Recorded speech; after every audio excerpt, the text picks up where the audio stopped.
Lionel Jones. Hit that like and subscribe button like you've been doing over the past few days. Again, really appreciate the love. We're going to keep rolling out great content, some things for you to think about. We focus a lot on Minnesota sports, but we do some national things as well. But Minnesota is kind of where our love is. So there's going to be a lot of great Minnesota content, and there'll also be a lot of national content too, depending on what the news is. Now, let's talk about one J.J. McCarthy, the new quarterback for the Minnesota Vikings. Is this kid growing on me? Is he growing on me? Anyone that knows me really knows that I was not that I wasn't happy with the selection of J.J. McCarthy, because I think he's a really, really good quarterback. Is he a franchise-changing quarterback? You know, you want a quarterback that can change your franchise. I think that was the whole idea going into the draft. You get rid of the big salary of Kirk Cousins. You get another brain under center. And, you know, Kirk Cousins wasn't bad. But I said for a long time that the Minnesota Vikings needed someone with just a different kind of brain back there. Because if you look at Kirk Cousins, he can make all the throws. He can throw downfield. He can throw the outs. He can throw the seams. He can throw the L routes, sevens, posts. Kirk Cousins can do it all. But I think there are times where Kirk Cousins showed a lack of aggression. And so this is why I always said the Minnesota Vikings just need a different brain back there. Like you kind of saw it when Josh Dobbs came in, and he was electric against the Atlanta Falcons, and he was electric against the Saints. Just a different kind of brain. And so I think that's what J.J. McCarthy, more than anything, is going to bring to the table. I can't honestly say that he's better than Kirk Cousins, or even will be better than Kirk Cousins, but he has a different kind of brain. The kid's growing on me. I liked him in his first press conference after his first practice yesterday. And the first thing that I heard was he was the first one on the field. When the coaches walked out, he was out there going through plays by himself. No other teammate out there. Just arrived early and got to work.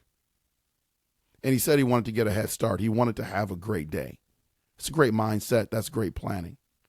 And if J.J. McCarthy could bring that sort of mindset to the table, the kid could turn out to be pretty good.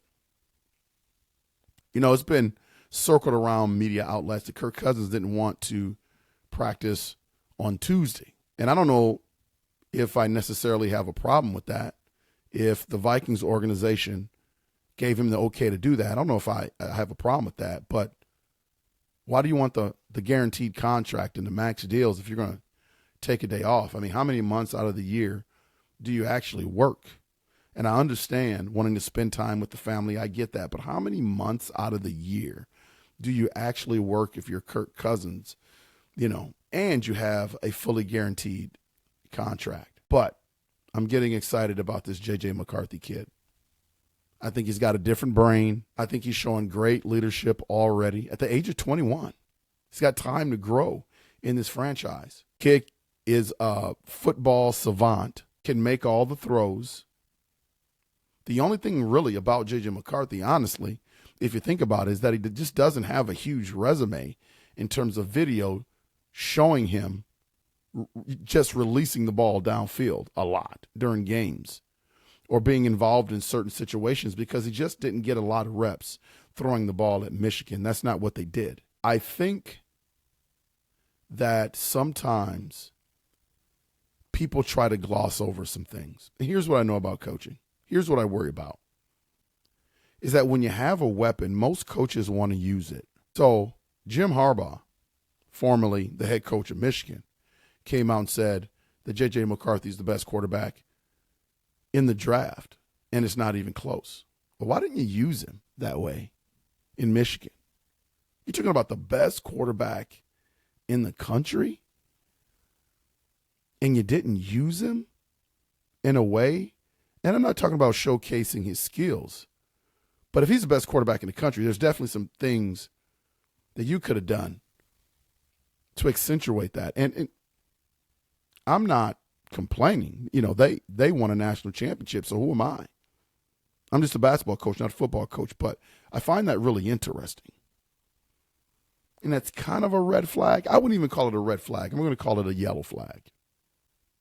You got the best quarterback in the country, according to you, under center, and you limit him throwing the football. I hope he's right. I hope he is the best quarterback in the country because we've got weapons here. B-Flow's building that defense on the other side of the ball. This could be a marriage made in heaven. I know it's NBA playoffs, but I can't wait for football to start. It's going to be absolutely fantastic. I've been waiting for this year for a long time. I've been wanting another quarterback under center other than Kirk Cousins for a long time. We got a little bit of taste of it last year when he got hurt, unfortunately, but we kind of saw what an aggressive quarterback looks like, even though it didn't result in a lot of wins. So this kid, J.J. McCarthy, is growing on me. I'm going to be at training camp. I'm going to be at games. I wish J.J. nothing but the best of luck. And ultimately, I think he's going to do well here. But the question is going to be, how well? How well? How well can he acclimate to a more pass-heavy offense than what he had in college? Very run-heavy. It's going to be interesting to watch.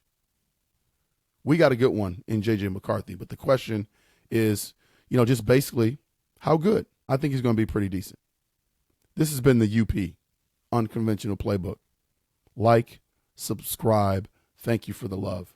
See you next time.